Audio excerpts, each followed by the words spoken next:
ಬಂಧುಗಳೇ ನಮಸ್ಕಾರ. ನಾರಾಜ್ ಎಕ್ಸ್‌ಪ್ರೆಸ್ ಸುದ್ದಿವಾಹಿನಿಗೆ ಸ್ವಾಗತ. ನಾನು ನಿಮ್ಮ ಎಂಪಿ ಮುದಾಳೆ. ಬಂಧುಗಳೇ, ಕರ್ನಾಟಕ ರಾಜ್ಯದಲ್ಲಿ ಪಾನಿಪುರಿ ತಿನ್ನತಕ್ಕಂಥ ಪ್ರಿಯಕರು ತುಂಬಾ ಜಾಸ್ತಿ ಆಗಿದ್ದಾರೆ. ಹಾಗಾಗಿ ಅವರ ಆರೋಗ್ಯದ ಬಗ್ಗೆ ಲಕ್ಷಣ ಮತ್ತು ಆರೋಗ್ಯದ ಮೇಲೆ ಅಡ್ಡ ಪರಿಣಾಮ ಬೀರದ ಹಾಗೆ ನೋಡಿಕೊಳ್ಳೋದು ಸರ್ಕಾರದ ಮೇಲೆ ಜವಾಬ್ದಾರಿ ಇದೆ. ಹೀಗಾಗಿ ನಾಳೆ ಸೋಮವಾರದಿಂದ ಅಧಿಕೃತ ಆದೇಶ ಹೊರಬರುತ್ತಿದೆ, ಪಾನಿಪುರಿ ಬ್ಯಾನ್. ಯಾಕೆ ಈ ಒಂದು ಪಾನಿಪುರಿ ಬ್ಯಾನ್ ಮಾಡಲಾಗ್ತಿದೆ ಅನ್ನೋ ಬಗ್ಗೆ ಒಂದಿಷ್ಟು ಬ್ರೇಕಿಂಗ್ ಸುದ್ದಿ ಇದೆ, ಬನ್ನಿ ನೋಡ್ಕೊಂಡು ಬರೋಣ.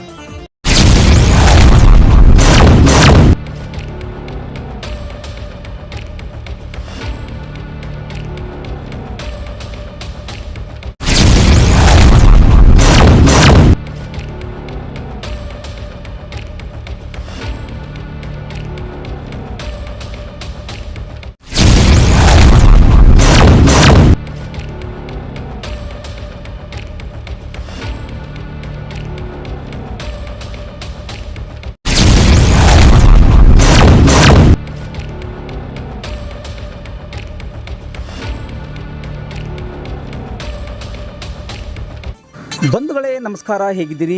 ನಾನು ನಿಮ್ಮ ಎಂಪಿ ಮುದಾಳೆ. ಬಂಧುಗಳೇ, ಈ ಪಾನಿಪುರಿ ನೋಡ್ತಾ ಇದ್ದರೆ ಎಲ್ಲರ ಬಾಯಿ ಕೂಡ ನೀರು ಹುಡಿತಾ ಇದೆ, ಎಲ್ಲರೂ ಕೂಡ ತಿನ್ನಬೇಕು ಅನಿಸ್ತಾ ಇದೆ. ಹಾಗಾಗಿ ಈ ಒಂದು ಪಾನಿಪುರಿ ಮೇಲೆ ಸಾಕಷ್ಟು ಜನರು ದಿನನಿತ್ಯ ಪಾನಿಪುರಿ ತಿಂದು ತಮ್ಮ ಮನಸ್ಸುಗಳನ್ನು ಹಗುರ ಮಾಡ್ಕೊಳ್ತಾರೆ. ಒಟ್ಟಾರೆಯಾಗಿ ಹೇಳಬೇಕಾದ್ರೆ ನಾಲ್ಗೆಗೆ ರುಚಿ ಸಿಕ್ಕರೆ ಸಾಕು, ನಾವೇನೆಲ್ಲ ತಿಂದುಬಿಡ್ತೀವೋ ನಮಗೆ ಗೊತ್ತಾಗೋದಿಲ್ಲ ಅಂತಕ್ಕಂಥ ಮಾತು ಕೂಡ ಅನೇಕ ಜನ ಇಲ್ಲಿ ಸಾರ್ವಜನಿಕರು ಕೂಡ ಹೇಳ್ತಾ ಇದ್ದಾರೆ. ಒಟ್ಟಾರೆಯಾಗಿ ಬಾಯಿಗೆ ಒಂದಿಷ್ಟು ರುಚಿ ಬಂದರೆ ಅದು ಸರಿ, ಇಲ್ಲ ಅಂದರೆ ನಾವೊಂದಿಷ್ಟು ಏನಾದರೂ ಮಾಡ್ಕೊಂಡು ತಿನ್ನಬೇಕು ಅಂತಕ್ಕಂಥ ಖಯಾಲಿಗೆ ಮತ್ತು ಚಾಳಿಗೆ ಎಲ್ಲ ಜನ ಫಿದಾಗ್ತಾರೆ ಅನ್ನೋದನ್ನು ಇಲ್ಲಿ ನಿಮಗೆ ಹೇಳಲೇಬೇಕಾಗಿದೆ. ಬಂಧುಗಳೇ, ಯಾಕೆ ಈ ವಿಷಯನ ನಿಮ್ಮ ಮುಂದೆ ನಾವು ತರಿಸ್ತಾ ಇದ್ದೀವಿ ಅಂದರೆ, ಪ್ರತಿಯೊಬ್ಬರೂ ಸಹ ಸಂಜೆ ಹೊತ್ತಲ್ಲಿ ತಿರುಗಾಡಿಕೊಂಡು ಪಾನಿಪುರಿ ತಿನ್ನೋಕ್ಕೆ ಹೋಗ್ತಾರೆ. ಅದು ಒಂದಿಷ್ಟು ಫ್ಯಾಷನ್ ಕೂಡ ಆಗಿದೆ. ಅದರಲ್ಲಿ ಕ್ಯಾನ್ಸರ್ ಬರುತ್ತೆ, ನಾವು ಸಾಯ್ತೀವಿ ಅಂತಕ್ಕಂಥ ಅವ್ರಿಗೆ ಗೊತ್ತಿಲ್ಲ. ಆದರೂ ಕೂಡ ಅವರು ಪಾನಿಪುರಿಯವರು ಮಾಡ್ತಕ್ಕಂಥ ಕೃತಕ ಬಣ್ಣಗಳನ್ನು ಏನು ಮಿಕ್ಸ್ ಮಾಡ್ತಾರಲ್ಲ, ಅದರಿಂದ ಆರೋಗ್ಯದ ಮೇಲೆ ಅಡ್ಡ ಪರಿಣಾಮ ಬೀರುತ್ತೆ ಅನ್ನೋದನ್ನು ಅವರಿಗೆ ಗೊತ್ತಿಲ್ಲ. ಹೀಗಾಗಿ ಆರೋಗ್ಯ ಮತ್ತು ಕುಟುಂಬ ಕಲ್ಯಾಣ ಇಲಾಖೆ ವತಿಯಿಂದ ಈ ಒಂದು ಮಹತ್ವದಂಥ ಆದೇಶ ಹೊರಡಿಸಲಾಗ್ತಾ ಇದೆ. ನಾಳೆಯಿಂದಲೇ ಅಂದರೆ ಸೋಮವಾರದಿಂದ ಪಾನಿಪುರಿ ಬ್ಯಾನ್ ಮಾಡುವಂಥ ಕೆಲಸ ಕೂಡ ನಡೀತಾ ಇದೆ ಅಂತಕ್ಕಂಥ ಮಾತನ್ನು ಸಚಿವರು ಹೇಳಿಕೆ ನೀಡಿದ್ದಾರೆ. ಶನಿವಾರ ಸುದ್ದಿಗಾರರೊಂದಿಗೆ ಅವರು ಮಾತನಾಡ್ತಾ ಆಹಾರ ಇಲಾಖೆ ಸಚಿವರಾದ ದಿನೇಶ್ ಗುಂಡೂರಾವ್ ಅವರು ಪಾನಿಪುರಿಯಲ್ಲಿ ಈಗಾಗಲೇ ಎಷ್ಟು ಜನ ತಿಂತಾ ಇದ್ದಾರೋ ಅವರು ಕೃತಕವಾಗಿ ಬಳಸೋಂಥ ಉಪ್ಪಾಗಿರ್ಬೋದು, ಕೃತಕವಾಗಿರ್ತಕ್ಕಂಥ ಬಣ್ಣಗಳಾಗಿರ್ಬೋದು, ಅದನ್ನು ಹಾಕೋದ್ರಿಂದ ಸಾರ್ವಜನಿಕರಿಗೆ ಹೊಟ್ಟೆ ಮೇಲೆ ಕ್ಯಾನ್ಸರ್ ಆಗುತ್ತೆ, ದೇಹದ ಮೇಲೆ ಅವರಿಗೆ ಅಡ್ಡ ಪರಿಣಾಮ ಬೀರುತ್ತೆ ಅನ್ನೋದು ಅವ್ರಿಗೆ ಗೊತ್ತಿಲ್ಲ.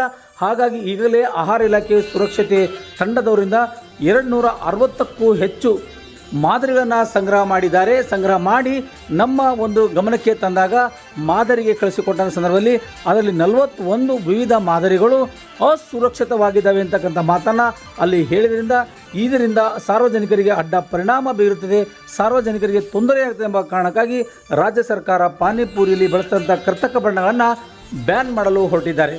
ಒಟ್ಟಾರೆಯಾಗಿ ಹೇಳಬೇಕಾದ್ರೆ ಜೀವಕ್ಕೆ ಹಾನಿಯಾಗುತ್ತೋ, ಜೀವ ಇರುತ್ತೋ, ನಾವು ಬದುಕಬೇಕು 4 ದಿವಸ ಅಂತಕ್ಕಂಥವ್ರು ಒಂದಿಷ್ಟು ವಿಚಾರ ಮಾಡಲೇಬೇಕಾಗಿದೆ. ಪಾನಿಪುರಿ ತಿನ್ನಬೇಕಾ ಅಥವಾ ತಿನ್ನಬಾರ್ದು ಅನ್ನೋದನ್ನು ವಿಚಾರ ಮಾಡಬೇಕಾಗಿದೆ. ಯಾಕಂದರೆ ನಾವೇನೇ ಕೊಟ್ಟರು ತಿನ್ನೋಕ್ಕೆ ಹಲವಾರು ಜನ ಬಗೆ ವಿವಿಧ ರೀತಿಯಲ್ಲಿ ಒಂದಿಷ್ಟು ಪಾನಿಪುರಿಗಳು ಮಾಡ್ತಾರೆ, ಮಸಾಲ ಪುರಿ ಮಾಡ್ತಾರೆ, ಕಟ್ಟ ಮಿಟ್ಟ ಮಾಡ್ತಾರೆ, ಹಾಗೂ ಇನ್ನಿತರ ಪದಾರ್ಥಗಳನ್ನು ಮಾಡಿ ಕೊಡ್ತಾರೆ. ಆದರೆ ಅದರಲ್ಲಿ ಎಷ್ಟು ಪ್ರಾಮಾಣಿಕವಾಗಿದೆ, ಎಷ್ಟು ಸುರಕ್ಷಿತವಾಗಿದೆ, ಎಷ್ಟು ಅಸುರಕ್ಷಿತವಾಗಿದೆ ಅನ್ನೋದು ನಮಗೆ ಗೊತ್ತಾಗೋದಿಲ್ಲ. ಈಗ ನಮಗೆ ಸಂಗ್ರಹ ಮಾಡಿರೋಂಥ ಮಾದರಿಗಳನ್ನು ಈಗಾಗಲೇ ಒಂದಿಷ್ಟು ಇದನ್ನು ಸರ್ಚ್ ಮಾಡಿದಾಗ, ಇದರ ಬಗ್ಗೆ ತನಿಖೆ ಮಾಡಿದಾಗ 41 ಪಾನಿಪುರಿಯಲ್ಲಿ ಬಳಸ್ತಿರುವಂಥ ಕೃತಕ ಬಣ್ಣಗಳನ್ನು ಇದನ್ನು ಸಾರ್ವಜನಿಕರ ಮೇಲೆ ಮತ್ತು ಜೀವದ ಮೇಲೆ ಹಾನಿಯಾಗಬಹುದು ಮತ್ತು ಜೀವ ಹೋಗಬಹುದು ಅಂತಕ್ಕಂಥ ವಿಚಾರದಲ್ಲಿಟ್ಟುಕೊಂಡು ಈ ರೀತಿಯಾಗಿ ವಿಚಾರ ಮಾಡಿ ಅದನ್ನು ಬ್ಯಾನ್ ಮಾಡಲಿಕ್ಕೆ ಹೊರಟಿದೆ ಸರ್ಕಾರ. ಹಾಗಾಗಿ ಪಾನಿಪುರಿ ತಿಂತಕ್ಕಂಥ ಪ್ರಿಯಕರಿಗೆ ಇದೊಂದು ಬ್ಯಾಡ್ ನ್ಯೂಸ್ ಆಗಿರ್ಬೋದು. ಆದರೆ ನಿಮ್ಮ ಜೀವ ಸೇಫ್ ಆಗಿದ್ದರೆ ನೀವು ಇನ್ನೊಂದಾದ್ರು ತಿನ್ಬೋದು, ಮತ್ತೊಂದಾದ್ರು ತಿನ್ಬೋದು. ಆದರೆ ಕ್ಯಾನ್ಸರ್ ಬಂದು ಸುಮಾರು ಜನ ಸಾವನ್ನಪ್ಪಿದ್ದಾರೆ. ಮಳೆಗಾಲ ಒಂದು ಕಡೆ ಬರ್ತಾ ಇದೆ, ಸುರಕ್ಷತೆ ಕಾಪಾಡಿಕೊಳ್ಳಿ ಅಂತ ಸಾಕಷ್ಟು ಸಾರಿ ಹೇಳ್ತಾ ಇದ್ದಾರೆ. ಆದರೆ ನಾವು ಯಾವುದನ್ನು ಸುರಕ್ಷಿತ ಅನ್ಬೇಕೋ, ನೀರು ಸುರಕ್ಷಿತ ಆಗಿದೆ ಅಂತ ಗೊತ್ತಿಲ್ಲ. ಆದರೆ ಅಲ್ಲಿ ಮಾಡ್ತಕ್ಕಂಥ ಕೆಲಸ ಕೂಡ ವಿಚಾರ ಮಾಡಬೇಕಾಗಿದೆ. ಒಟ್ಟಾರೆಯಾಗಿ ಹೇಳಬೇಕಾದ್ರೆ ಪಾನಿಪುರಿ ತಿಂತಕ್ಕಂಥ ಪ್ರಿಯರಿಗೆ ಇದೊಂದು ಬ್ಯಾಡ್ ನ್ಯೂಸ್ ಅಂತಕ್ಕಂಥ ಮಾತನ್ನು ಇಲ್ಲಿ ಹೇಳ್ತಾ ಇದ್ದೀನಿ. ಯಾಕಂದರೆ ಮುಂದಿನ ದಿನಮಾನಗಳಲ್ಲಿ ಅದು ಯಾವ ರೀತಿಯಾಗಿ ಪರಿಣಮಿಸ್ತದೆ, ಆರೋಗ್ಯದ ಮೇಲೆ ಅಡ್ಡ ಪರಿಣಾಮ ಬೀರುತ್ತದೆ ಮತ್ತು ಆರೋಗ್ಯದಲ್ಲಿ ಹೊಟ್ಟೆ ನೋವಾಗಿರ್ಬೋದು, ಹೊಟ್ಟೆ ಕ್ಯಾನ್ಸರ್ ಆಗಿರ್ಬೋದು ಅಥವಾ ಇನ್ನಿತರ ರೋಗಗಳಿಗೆ ಅದನ್ನು ಕಾರಣವಾಗಬಹುದು ಅಂತಕ್ಕಂಥ ಮಾತನ್ನು ಆದೇಶ ಹೊರಡಿಸುವಂಥ ಸರ್ಕಾರವೇ ಸೋಮವಾರದಿಂದ ಇದನ್ನು ಬ್ಯಾನ್ ಮಾಡಲಿಕ್ಕೆ ಒಂದಿಷ್ಟು ಚಿಂತನೆ ನಡೀತಾ ಇದೆ ಅಂತಕ್ಕಂಥ ಮಾತನ್ನು ಆರೋಗ್ಯ ಕುಟುಂಬ ಕಲ್ಯಾಣ ಸಚಿವರಾಗಿದ್ದ ದಿನೇಶ್ ಗುಂಡೂರಾವ್ ಅವರು ಹೇಳಿಕೆ ನೀಡಿದ್ದಾರೆ. ಒಟ್ಟಾರೆಯಾಗಿ ರಾಜ್ಯದಲ್ಲಿ ಏನು ಅನೇಕ ಪಾನಿಪುರಿ ಅಂಗಡಿಗಳು ಓಡಾಡ್ತಾ ಇದ್ದಾವೆ, ಅಲ್ಲಿ ಸುರಕ್ಷಿತವಾಗಿದ್ದಾವ ಅಸುರಕ್ಷಿತವಾಗಿದ್ದಾವ ಅಂತ ವಿಚಾರ ಮಾಡ್ತಕ್ಕಂಥದ್ದು ಆರೋಗ್ಯ ಇಲಾಖೆಗೆ ಸಂಬಂಧಪಟ್ಟಿರುವಂಥ ವಿಷಯ. ಆರೋಗ್ಯ ಇಲಾಖೆ ಅಧಿಕಾರಿಗಳು ಸುರಕ್ಷತೆ ಆಗಿರ್ತಕ್ಕಂಥ ತಂಡನ ನಿರ್ಮಾಣ ಮಾಡಿಕೊಂಡು ಎಷ್ಟು ಪ್ರಮಾಣಕ್ಕೆ ಅವನ್ನ ಬಣ್ಣಗಳನ್ನು ಬಳಕೆ ಮಾಡ್ತಾ ಇದ್ದಾರೆ, ವಿವಿಧ ಬಗೆಯ ಬಣ್ಣಗಳನ್ನು ಅಲ್ಲಿ ನಿರ್ಧಾರ ಮಾಡಿಕೊಂಡು ಜನರಿಗೆ ಕಣ್ಣಿಗೆ ನೊಡಿಸುವಂತಹ ಕಣ್ಣಿಗೆ ಹಿಡಿಸುವಂಥ ಬಣ್ಣಗಳನ್ನು ಹಾಕಿ ಜನರಿಗೆ ಅಟ್ರಾಕ್ಷನ್ ಮಾಡ್ಕೊಳ್ಳೋಂಥ ಪರಿಸ್ಥಿತಿ ಕೂಡ ಎದುರಾಗ್ತಾ ಇದೆ. ಹೀಗಾಗಿ ಜನರು ಸಿಕ್ಕಿದೆಲ್ಲ ತಿಂದು ಇವತ್ತು ಆರೋಗ್ಯದ ಮೇಲೆ ಅಡ್ಡ ಪರಿಣಾಮ ಬೀರಿಕೊಂಡು ಸಾವನ್ನಪ್ಪುತ್ತಿದ್ದಾರೆ. ಈಗ ನಾವು ಪಾನಿಪುರಿ ಬಗ್ಗೆ ಮಾತಾಡುವಾಗ ಪಾನಿಪುರಿ ಪ್ರಿಯರಿಗೆ ಒಂದಿಷ್ಟು ಸಲಹೆ ಕೊಡಲಾಗ್ತಾ ಇದೆ. ಯಾಕೆ ಈ ಸಲಹೆ ಕೊಡಲಾಗ್ತದೆ ಅಂದರೆ, ಪಾನಿಪುರಿ ತಿಂತಕ್ಕಂಥವ್ರು ಸಾವಿರಾರು ಜನ ದಿನನಿತ್ಯ, ಆದರೆ ಅಲ್ಲಿರ್ತಕ್ಕಂಥ ಕೃತಕ ಬಣ್ಣಗಳು ಎಷ್ಟು ಪ್ರಮಾಣದಲ್ಲಿವೆ, ಎಷ್ಟು ಸುರಕ್ಷಿತವಾಗಿದೆ ಅನ್ನೋದು ನಮಗೆ ಗೊತ್ತಿಲ್ಲ. ಹಾಗಾಗಿ ಸರ್ಕಾರ ಚಿಂತನೆ ಮಾಡಿದೆ. ಈಗಾಗಲೇ ಈ ಕೃತಕ ಬಣ್ಣಗಳಲ್ಲಿ 41 ಬಣ್ಣಗಳು ಅಶುದ್ಧವಾಗಿದ್ದಾವೆ ಮತ್ತು ಅಸುರಕ್ಷಿತವಾಗಿದ್ದಾವೆ. ಇದರಿಂದ ಬಹಳಷ್ಟು ರೀತಿಗಳಿಂದ ಅಲ್ಲಿ ಪರಿಣಾಮ ಬೀರ್ತಾ ಇದೆ.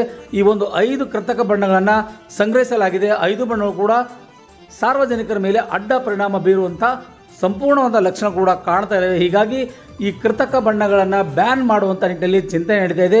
ಪಾನಿಪುರಿ, ಮಸಾಲ ಪುರಿ, ಮಿಠಾ ಮಸಾಲ ಹಾಗೂ ಇನ್ನಿತರ ಏನು ಪದಾರ್ಥಗಳಿದಾವಲ್ಲ ಅದನ್ನೆಲ್ಲ ನಾವು ಯಾವ ರೀತಿಯಾಗಿ ತಿನ್ನಬೇಕು, ಯಾವ ರೀತಿಯಾಗಿ ತಿಂದರೆ ಆರೋಗ್ಯಕ್ಕೆ ಒಳ್ಳೆಯದನ್ನು ಸಲ್ಲಿಸಲಾಗ್ತದೆ. ಒಟ್ಟಾರೆ ಹೇಳಬೇಕಾದ್ರೆ ಪಾನಿಪುರಿ ತಿಂತಕ್ಕಂಥ ವಿಚಾರವನ್ನು ಮತ್ತು ಪ್ರಿಯಕರಿಗೆ ಇದೊಂದು ಸುದ್ದಿ ಎಲ್ಲರೂ ನೋಡಲೇಬೇಕು. ಯಾಕಂದರೆ ಜೀವ ಹೋದ ಮೇಲೆ ನಾವೇನು ಉಳಿಸ್ಕೊಳ್ಳೋಕ್ಕಾಗೋದಿಲ್ಲ. ಹಾಗಾಗಿ ಒಂದಿಷ್ಟು ಹೊಟ್ಟೆ ಕ್ಯಾನ್ಸರ್ ಆಗೋಂಥ ಚಾನ್ಸಸ್ ಕೂಡ ಇದ್ದಾವೆ, ಅಥವಾ ಕ್ಯಾನ್ಸರ್ ಆಗತಕ್ಕಂಥ ಲಕ್ಷಣ ಕೂಡ ಇದ್ದಾವೆ. ಈ ಒಂದು ಕ್ಯಾನ್ಸರ್ ಮತ್ತು ಹೊಟ್ಟೆ ಕ್ಯಾನ್ಸರ್ಗಳನ್ನು ತಡೆಗಟ್ಟಬೇಕಾದ್ರೆ ನಾವು ಈ ಒಂದು ಪಾನಿಪುರಿ ಅಂಗಡಿಗಳಲ್ಲಿ ಹೋಗೋಕ್ಕಿಂತ ಮುಂಚೆ ವಿಚಾರ ಮಾಡಲೇಬೇಕಾಗಿದೆ. ಒಟ್ಟಾರೆ ಹೇಳಬೇಕಾದ್ರೆ ಈ ಒಂದು ವಿಚಾರದಲ್ಲಿ ಅನೇಕ ರೀತಿಗಳಿಂದ ಬಗೆಯ ಬಣ್ಣದ ಪಾನಿಪುರಿಗಳನ್ನು ಮಾಡಿಕೊಡುವಂಥ ಒಬ್ಬ ಅಂಗಡಿ ಮಾಲೀಕರಿರ್ತಾರೆ. ನಮ್ಮನ್ನು ಆಕರ್ಷಣೆಗೆ ಒಳಪಡಿಸುವಂಥ ಪಾನಿಪುರಿ ನೀರುಗಳನ್ನು ಮಾಡ್ತಾರೆ. ಪಾನಿಪುರಿಗಳನ್ನು ತಿಂದು ಅವರು ಕೊಡ್ತಕ್ಕಂಥ ಕೆಲಸ ಕೂಡ ಮಾಡ್ತಾಯಿದ್ದಾರೆ. ನಾವು ಆಲೋಚನೆ ಮಾಡಬೇಕು, ವಿಚಾರ ಮಾಡಬೇಕು. ಅದಾದ ನಂತರ ನಮ್ಮ ಆರೋಗ್ಯ ಸರಿಯಾಗಿರಬೇಕೆಂಬ ಕಾರಣಕ್ಕಾಗಿ ಈ ಸುದ್ದಿಯನ್ನು ನಿಮಗೆ ನಾವು ಕಳಿಸ್ತಾ ಇದ್ದೀವಿ. ಈ ಸುದ್ದಿಯನ್ನು ಯಾರ್ಯಾರಿಗೆಲ್ಲ ಇಷ್ಟವಾಗಿದೆಯೋ ಅವರು ಒಂದಿಷ್ಟು ನಮ್ಮ ಸಬ್ಸ್ಕ್ರೈಬ್ ಮಾಡ್ಕೊಳ್ಳಿ. ಸುದ್ದಿವಾಹಿನಿಗೆ ಒಂದು ಸಬ್ಸ್ಕ್ರೈಬ್ ಮಾಡಿಕೊಂಡು ಲೈಕ್ ಮಾಡಿ, ಶೇರ್ ಮಾಡಿ, ಕಮೆಂಟ್ಸ್ ಮಾಡೋ ಮೂಲಕ ನಮ್ಮ ಸುದ್ದಿವಾಹಿನಿಗೆ ಬೆಂಬಲಿಸಬೇಕಾಗಿ ಈ ಮೂಲಕ ಮನವಿ ಮಾಡಿಕೊಳ್ಳುತ್ತಾ ಇದೆ. ಧನ್ಯವಾದ ಬಂಧುಗಳೇ. ಮುಂದಿನ ಸುದ್ದಿಯಾಗಿ ಮತ್ತೆ ಬರ್ತೀನಿ. ನಾರಂಜ ಎಕ್ಸ್ಪ್ರೆಸ್ ಸುದ್ದಿಗಾಗಿ ಕಾಯ್ತಾರಿ. ನಾನು ನಿಮ್ಮ MP ಮುದಾಳಿ.